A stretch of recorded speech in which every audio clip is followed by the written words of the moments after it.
Good morning, everyone. I see there's a lot of participation, which is great to see. I also want to thank the previous speakers, Shane and Jean Ying. Really interesting work, but not quite as far, but I'm happy to report on where we are with this work here. And I particularly want to acknowledge Sina Medinia, who is the PhD student working on this. He did this work, and I may have to refer to him for the very in-depth questions here. I also want to acknowledge Shubo Song from the Oregon Health and Science University, which was really instrumental in sort of showing us the some of the medical imaging techniques that she has been working on. And then Eric Wan is a professor in electrical engineering here. His interests are in Bayesian regression and statistical modeling and machine learning. So these were all very instrumental getting us sort of launched with this work. So what I want to talk about today is some of the work we've been doing in trying to unify methodologies for image reconstruction for both ground penetrating radar, but also ultrasonic echo array measurements, and then come up with ways to fuse the data. But not only that, we also wanted to come up with image quality metrics. One of the things we have found is that there's really most of the fusion work is done sort of in a qualitative way, sort of intuitive way, just judging the images based on their appearance. But we wanted to see if there's any way we could put some numbers on that could be used to judge the quality of the fused images. And then I want to spend some time on ongoing / future work on what we're working on right now. So this image is actually Sina, the student who has really done an excellent job integrating the different methodologies. And here, these are some of the reference specimens that I will describe in a little more detail in just a little bit. We basically cast these as part of a project funded jointly by Portland State and Oregon Health and Science Universities. Yeah, so they're basically 4 feet long specimens. They have specimen 1 over here has just steps, it's unreinforced. Then we have one with rebars at different depths, and we have one with different rebar diameters but constant cover depth, and then an embedded empty duct here, plastic duct. So the state of the art, just a very quick summary, this really limited image fusion research for concrete applications that we have found. There was a little bit of work done back in the early 2000s by the groups at BAM in Berlin and Technical University of Berlin, so the Material Testing Institute and TUB, where they actually did come up with fusion rules to integrate GPR and ultrasonic echo array, but that was done for 2D and even 3D. But that there's been that sort of leveled off. As far as we could tell, there was not much after that, and we also couldn't really find use or taking advantage of the medical field, which has developed really a very rich body of research on fusion and image reconstruction. And so because of that, I think only fairly simple fusion algorithms have been reported, and I'll talk about those. And we really haven't seen any, even of the newer papers that have attempted to really come up with a qualitative metric to what the quality of an image might be. So we tried to attempt to come up with some ideas here. And another thing is, one of the big things we want to do here, and as soon as we get our first paper hopefully published, we'll make everything available in an open source format. My student has set everything up in Kaggle, which is this data science platform that seems to be very popular. And so once we have our paper gone through the process, we want to basically upload everything and make it available. And there's also no real diagnostics algorithms right now for real structures that we have seen.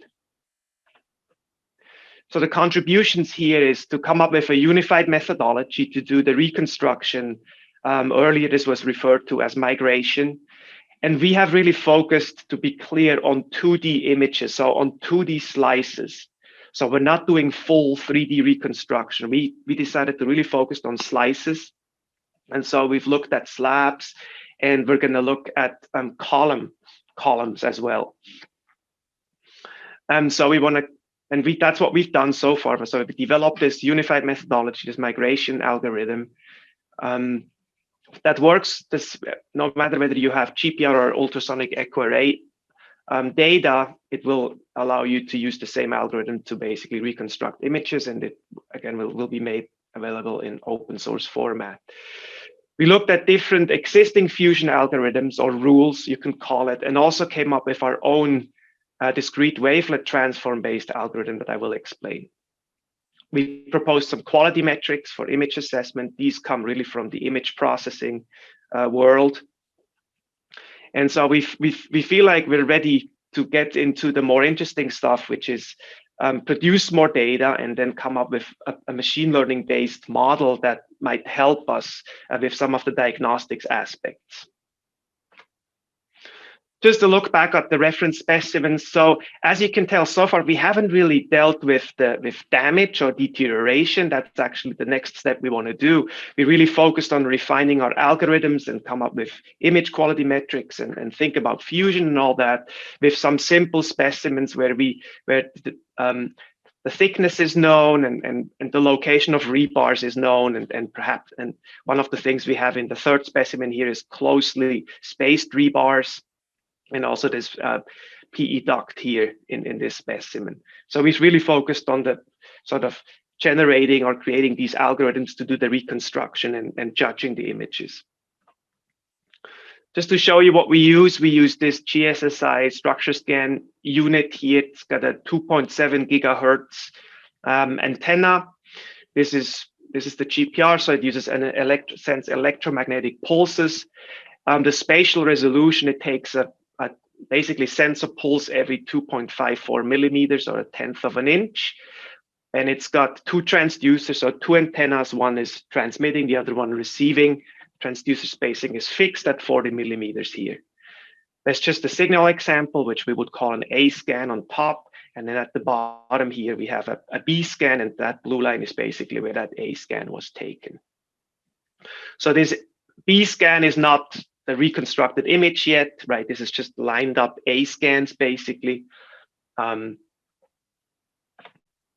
the ultrasonic echo array, we use this PROSEC unit that has eight shear wave transducers in the longitudinal directions and 3 transverse. And it should be noted that the instrument, although it has 24 transducers, you really get 8 measurements. It takes the average of the 3 here. So you don't get really that Y dimension, you don't really get. So you still take slice data, if you will. Uses 50 kilohertz, which is a pretty common frequency here for concrete applications. The transducer spacing is 30 millimeters, but what we did was we basically walked the instrument in 10 millimeter steps, right? So the radar is about 2.5 millimeters, and here we have 10 millimeters spacing along the length of a slice. Again, there's an example here of a signal, and down here is just shown one B scan, if you will, from one location. So just to comment, the GPR is a lot easier. Collecting GPR data is a lot easier. It's super fast, right? You basically roll this thing along a line and you collect the data. With the mechanical waves here, with shear waves, you have to push the instrument down, wait a little bit, collect the data, and then move forward. And so we do this manually. Obviously, this could be automated in some way, but we take this manually. So this takes us a lot longer to do. Image reconstruction, again, we came up with an algorithm that works for both. Really, the only difference between the two is on the GPR side, you have a fixed spacing between the two transducers. It's that, and so for each measurement, you basically get one signal. With the ultrasonic echo array, you multiplex through the different rows of the transducer, so you get multiple measurements. But what you do here is basically the equation down here shows it looks pretty complicated, but it's really not. So if we go in and we assume that X is one time scan, so I'm showing that down here. And so what I do is for a given location of your device, of your instrument, so you know where the transducer and the receivers are, you basically go through each pixel, and for each pixel, you determine the path from the transmitting transducer to the receiving transducer. So you calculate the length, the path length. You convert that to time, and then you go into your time signal and you read out the amplitude, right? And so you do that for each pixel, and then you do it for each location of the transducer. So you end up with these many matrices that you then just add together, and that creates your reconstructed image. So it's actually a fairly intuitive way of converting a B scan, which you saw earlier, to a reconstructed image. There's two unknowns in here. If we assume everything is isotropic and homogeneous, and we have nice constant velocity model, which is not true in concrete, but that's what we did here. Then we have velocity and a time offset that we have to calibrate. So these are two things we need to calibrate. And that's what we have our specimens for, because we know the thickness, we can actually do that. Here's just what it looks like for the ultrasonic echo array, ultrasonic echo array. On the upper part, you see sort of how we're moving the transducer across, and you see the individual measurements, and at the bottom, you see the reconstructed image. This was for specimen 3. You can actually see the different rebars here. This here is the empty duct, the PE duct, and then you see the closely spaced rebars, and then the bigger rebars here. Just a couple of images here, the GPR image and the ultrasonic echo array image, and the photo of specimen 1. So you can see there's definitely some differences here. In both cases, you can pick up the surface or the thickness of the specimen. So the red is the outline of the specimen, but you can see the ultrasonic echo array has a little more a better ability to basically pick these steps up, and then also at a greater depth, but it is also noisier. So there's a lot more scattering in this image compared to the GPR image. But so the idea with fusion, of course, is to see if we can sort of merge these two pieces without just showing them side by side, but actually merge them in one image. So again, why do we do that? There's complementary information. We know the strengths of each instrument or modality. And so the idea is to merge these information. So the other goal is to come up with an improved visual representation of an image that maybe has more, has a higher quality and is easier to interpret by a human inspector. And so the third idea why we do this is perhaps if we do this fusion, we can use that data and then use computer vision and image processing tools to mine those images for feature extraction, image segmentation, or other types of machine learning tasks. So how do we do fusion? Well, there are those sort of traditional arithmetic operations. So we can take the two images and take the mean. That's the simplest way of doing it. We can take the maximum of each image, or we can take the product. And these are things that have been explored in the past. The ones that we also looked at come from the medical fields. These are things that are used for diagnosis. So intensity, hue, saturation, IHS and Broby transforms. And over here is an image where you see, I think this is MRI and X-ray sort of combined. So these tomography images are combined here. I should say that the colors are really pseudo colors. So there's not really, when we collect these images, we just get intensity. So it's not that we get really color information, but what the medical fields really have done is come up with color maps that really help them interpret the images. And so we've played with that a little bit too. And then we looked at this discrete wavelet transform based fusion method that we found worked pretty well for the GPR and ultrasonic array images that we had. So there's a lot going on here. So to talk a little bit more about this discrete wavelet-based transform, this really enables image fusion that can handle different image resolutions while extracting the image content with the most information. That's the idea. So the ultrasonic echo array image we actually have in grayscale, that sort of represents the background. And then the GPR image is then represented in colors. And so you can see here the GPR image. So that's the reconstructed image, and then the ultrasonic echo array image. So there's some histogram matching involved before we then do the discrete transform here. And why we do that is so we basically transform the images into this discrete wavelet space.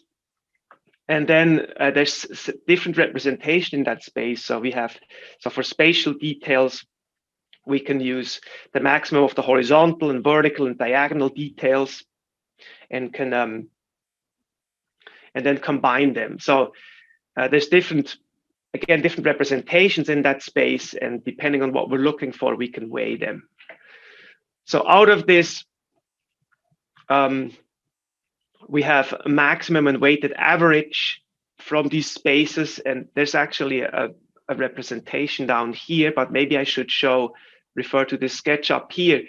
Because we have GPR and ultrasonic echo array, what we actually do is, if we look at this graph on the top right here, this is on the X, we have the depth axis, and then on Y, we have a factor. And you can see that for ultrasonic, we start at 0 and it goes up to 1. And for GPR, we are at 1 and it goes to 0. So we're basically, through the depth of the specimen, we weigh the GPR image, and we use most of the GPR information, but none of the ultrasonic array. And then as we go deeper into the depth, so you can see number of pixels here, we start to change that. We use more of the ultrasonic echo array information, but less of the GPR. That's what that weighted average is. That information is then combined again, and then we take the inverse to end up with a fused image. Down here, this is shown, that weighing is shown down here. It's on a simple A scan where we have GPR, ultrasonic echo array, just slices, and then the weighted average. So again, this is depth on the X-axis. So near surface, we use more of the GPR information, and in the back, we use more of the ultrasonic echo array information. So some results, this is specimen 2 that you can see a photo up here that had number 4 rebars at different depths. We have the GPR and ultrasonic echo array by themselves, the reconstructed images. And then we looked at these different types of fusion rules and what they might look like. And if you just judge this qualitatively, just by looking at it, you can see that that this discrete wavelet transform seems to have a very sort of good contrast. Plus, we can see the reflections of the rebars, and we can see the back wall really distinctly. So I'm just going to zoom in a little bit and show what the outline is here. So this seems to give us a good uses basically the best of the information from both of these reconstructed images. Looking at specimen 3, this is the one that had the duct and closely spaced rebars. Again, we have in the individual images, and then we have the different fusion rules down here. And if we look again at the rule that we proposed, we sort of seem to see get the most information from these combined. Again, that's just what's been done in the past. We sort of judge with our human eye what looks best. So image quality metrics should help us to put a number on that. How good is that image? How much information content do we have? What's the richness of the information that's in there? So there's 2 types of quality metrics that we looked at: non-reference based. That's the list here. Those basically, you just take one image and you can get compute a number. Reference-based are the two down here. And for those, you have to compare two images. So you basically have one and you need a reference image to compare to. Just to give you some idea here. So entropy, that's supposed to give you information about the content and richness of the image. We did that for the two specimens and for the different fusion rules. And you can see in both cases, the discrete wavelet transform got the highest number, meaning it has the most information content and highest richness. Average gradient is another example here. And there's IHS and DWT. So these two gave sort of the highest information or the best spatial resolution here for these. So we have more of these. I'm just showing two examples. So these are non-reference based. And then here we have structural similarity. Here we compared specimen to, we compared them, the reconstructed image, both basically with GPR by itself and ultrasonic echo ray by itself. And so because you need a reference image, one of the challenges we have, we don't really know what the reference should be, right? There's no exact solution of what we should be looking at. So ongoing work, just a few minutes about that. So really the idea is that we have laboratory specimens, but what we need to do is we need data, right? To have a machine learning model that can be generalized, that's capable of picking up predicting a variety of internal features. We need a lot of data. So we have some laboratory specimens. We're going to build more. We want to use simulations that hopefully we can augment the data set that goes into this training data. And then real structures would be ideal. But the problem here is we don't necessarily have that much information about the real structures. That can always be a challenge. That will go into a machine learning model that can help with diagnosis, and sort of showing here that this needs to be revised until we're happy the way the predictions or the diagnostic capabilities are of this model. So we haven't decided on anything. On this, my student talks about the convolutional neural network that seems to might be a good fit for this.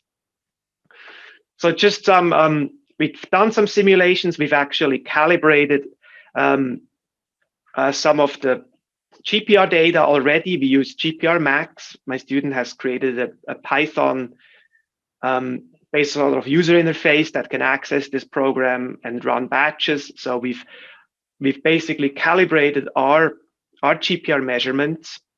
There's a whole bunch of parameters that need to be optimized for.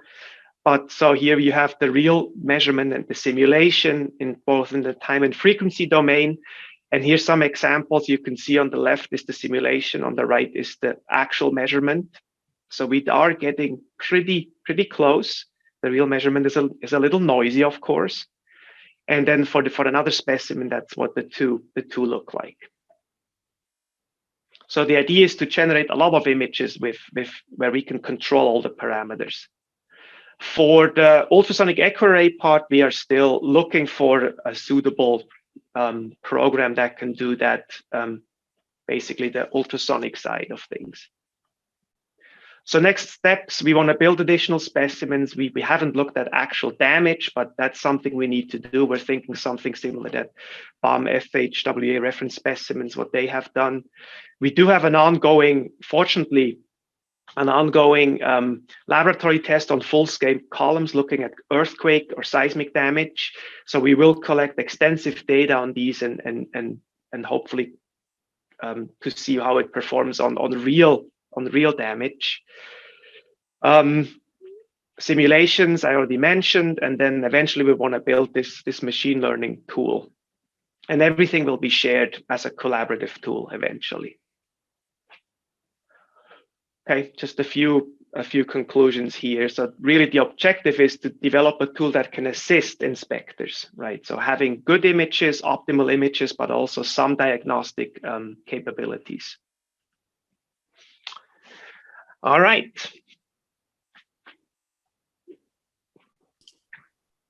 Thanks, Thomas. That was very interesting.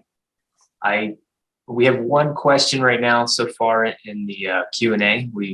And I encourage anybody else to ask questions as first. So the first one might take a little while to answer.